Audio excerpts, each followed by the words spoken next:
अब जो सबसे बड़ी बात है वो है जेबीटी बैच वाइज भर्ती और टीजीटी बैच वाइज भर्तियों की। देखिए, आज सुबह शिक्षा मंत्री ने बैठक बुलाई थी जिसमें एलिमेंट्री के डायरेक्टर भी थे। पहले एक्चुअली क्या था कि टीजीटी भर्तियों को लेकर राज्य सरकार और शिक्षा विभाग रादर ये प्लान बना रहा था कि इस मसले में कैबिनेट से एक फैसला ले लिया जाए कि जो नए टीजीटी बैच वाइज लगाए जाएं उनको सिर्फ और सिर्फ हार्ड एरिया में ही लगाया जाए, क्योंकि 3 या 4 जिले हमीरपुर, ऊना, बिलासपुर या एक आधा कोई और होगा, उनको छोड़ दें तो टीजीटी की वैकेंसीज में बाकी जिलों की बहुत खराब हालत है। हमीरपुर में 0 वैकेंसी है और चंबा में 343 346 के आसपास वैकेंसीज हैं। तो ये डिस्पैरिटी है टीजीटी की पोस्टों में। इसीलिए जिन जिलों में वैकेंसी ज्यादा है उन जिलों में ही नियुक्ति हो, इसलिए एक कैबिनेट से इस तरह का फैसला लेने की कोशिश हो रही थी। और उसमें यह भी था कि अगर जो एक बार अपॉइंट कर देंगे उनको 3 साल से पहले नहीं लाएंगे, अगर उनको 2 साल से पहले ट्रांसफर कर दिया तो नई जगह पे आने के बाद उनका जो कॉन्ट्रैक्ट है वो रिन्यू हो जाएगा, मतलब फिर उनको 2 साल फिर से लगाने होंगे। इस तरह का ऑर्डर लेने की कोशिश थी कैबिनेट से, लेकिन फिर इसको पीछे कर दिया गया इस प्रस्ताव को, और उसके बाद अब यह डिसीजन हुआ कि पहले भर्ती कर लेते हैं। भर्ती जल्दी इसलिए भी की जा रही है क्योंकि टीजीटी से जो लेक्चरर बनने हैं उनको लेकर प्रमोशन नहीं हो पा रही, क्योंकि एलिमेंट्री का कहना है कि अगर हमने अभी प्रमोशन कर दी तो टीजीटी में कई जगह स्कूल खाली हो जाएंगे और फिर बच्चों को अभी एग्जाम से ठीक पहले सिलेबस कंप्लीट करवाने में भी दिक्कत आएगी। तो जब तक नए टीचर नहीं मिल जाते हम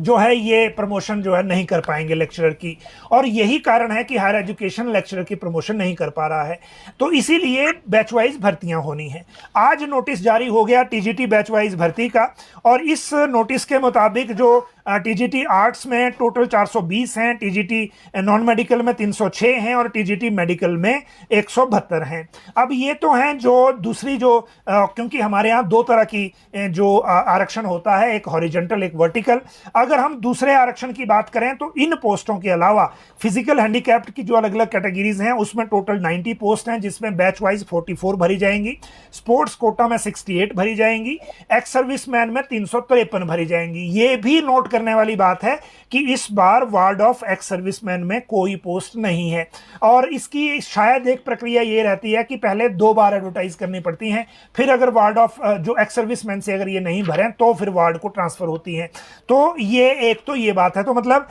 1000 से ज्यादा पोस्टें तो इसी में आ गई हैं। अगर मैं एक्समैन भी इसमें मिला दूं जो एक्स सर्विसमैन कॉर्पोरेशन को गई है तो फिर ये जो फिगर है ये 1100 क्रॉस कर जाएगा। लेकिन इसके बाद सिर्फ ये नहीं, आज हमने एलिमेंट्री एजुकेशन के डायरेक्टर जो हैं उनसे पूछा भी घनश्याम जी से, और उन्होंने कहा कि आज हमने जेबीटी का ये टीजीटी का स्लॉट निकाला है और कल जो है वो जेबीटी का मोस्ट लाइकली कल भी निकाल देंगे, क्योंकि जेबीटी में भी सबसे पहले बैच वाइज भरी जाएगी जिसमें अब बीएड नहीं है। तो ये दोनों में डिफरेंस है। लेकिन शास्त्री कब आएगा ये एक जरूर क्वेश्चन है, क्योंकि मसला है आरएनपी रूल्स का। टीजीटी की भर्ती में भी जो अभी तक जो एडवर्टाइजमेंट हुई है उस एडवर्टाइजमेंट में भी जो टीजीटी की भर्ती में ये देखना होगा कि जो नई अमेंडमेंट है उसको लिया गया है कि नहीं। मुझे लगता है अभी तक तो नहीं लिया गया होगा, लेकिन उसको एक बार पढ़ने की ज़रूरत है, और इसको पढ़ने के बाद हम आपको फिर से क्लैरिटी के साथ बताएंगे। हालांकि कोई क्वेरी आपके पास अगर भर्ती से संबंधित है, टीजीटी, जेबीटी, शास्त्री, कोई भी इस बैच वाइज भर्ती से रिलेटेड कोई भी क्वेरी अगर आपके पास हो तो आप इसी कमेंट बॉक्स में करें, ताकि हम डिपार्टमेंट से पूछने के बाद इसमें आपकी मदद कर सकें कि कैसे ये होगा, और जो स्टूडेंट्स हैं जिन्होंने ये अप्लाई करना है वो किन किन चीज़ों का ध्यान रखें। जहां तक एडवर्टीजमेंट का जो विज्ञापन है ये ऑलरेडी एलिमेंट्री एजुकेशन की वेबसाइट पे है, और साथ में इसमें जो बैचेस अभी चल रहे हैं वो भी दे दिए गए हैं। तो most likely most oldest batch जो है वो टीजीटी नॉन मेडिकल में जनरल कैटेगरी का है 1999 का, और जो मोस्ट एडवांस्ड बैच है वो है 2018 का, ये बीपीएल टीजीटी नॉन मेडिकल में है। तो ये देखिए आप कि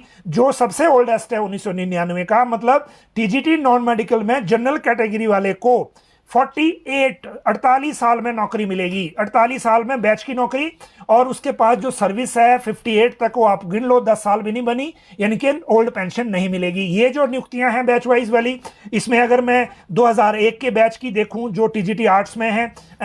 2002 बैच देखूं टीजीटी मेडिकल में है, तो जनरल कैटेगरी वालों को तो पेंशन भी नहीं मिल रही है जो अभी नियुक्त होंगे बैच वाइज। लेकिन हमारा सिस्टम इतना खराब बीच में हो गया था, ये जो बीच में भर्तियां हो जाती हैं